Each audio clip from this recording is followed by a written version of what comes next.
self-regulated learning is obviously not one thing. It's a range of different skills and attitudes that somehow have to come together meaningfully. Yeah. And so, helping learners to see the bigger picture is really powerful. And I've had this experience, and I'm sure many of our listeners and viewers will have had similar situations where I would, try and encourage learners to, maybe make some decisions for themselves about what to learn or how to learn. And they would say, well, you're the teacher, Yes. I had, several people tell me over the years, you're the one who's being paid for this, so do your job, But then, there's many ways of which, of course, and I'd love to hear whether you've had any experiences with this, that you can deal with this. And one strategy that I've found useful is to bring in either more senior students or even, depending on the age of the learners you're working with, graduates, people who are in the workplace, and just get them to come into class and say, well, what does your life look like now? Right?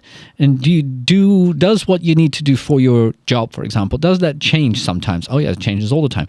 Well, who teaches you how to adapt to that? No one. I have to do that myself, and then suddenly you can see in the student's eyes, like, now I get it. A light bulb. This is why. Yeah, no, that is very motivating, seeing real people come in who aren't teachers, and they're considered more real, aren't they, if they're not a teacher, and basically explaining how it's helped. Because it's so true. I mean, at work, and we all know that, employers want employees who are self-starters, who are motivated, who can adapt to change, who can just get on with stuff and not pester their manager all the time. That is what you want. And if you've managed a team, you don't want somebody in your team who's saying, what do I do every 5 minutes? It drives you insane.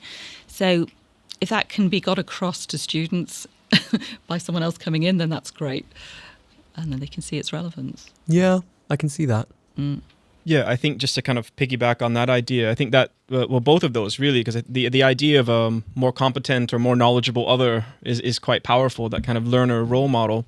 Then I think what you mentioned there as well about employers and what they're looking for in putting together the resource pack.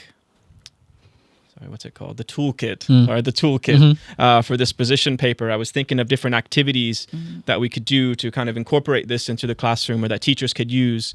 And one of the activities that I'm a bit disappointed I wasn't able to formulate in a way that could be included was some kind of look at job advertisements and the kind of desirable skills or attributes that employers were looking for. That would be interesting, yes. I know, I wish I could have gotten it in there. Well, that can be for the second one, maybe. Yeah, second edition, maybe. Part two, the sequel. Yes, that's right. Yeah. But I think that is really important, in that an activity like that connects it very tangibly to the life outcome that you're aiming for.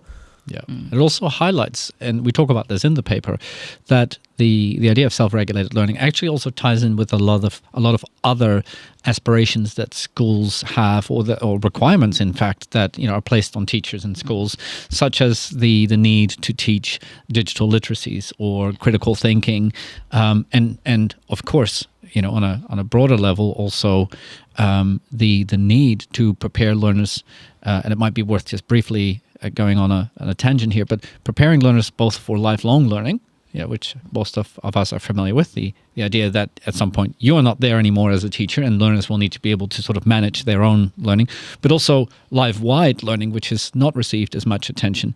And that relates to the idea that learning doesn't, of course, just take place within the formal context in which a learner, a student might be operating, but also in different aspects and different contexts and spaces within their lives.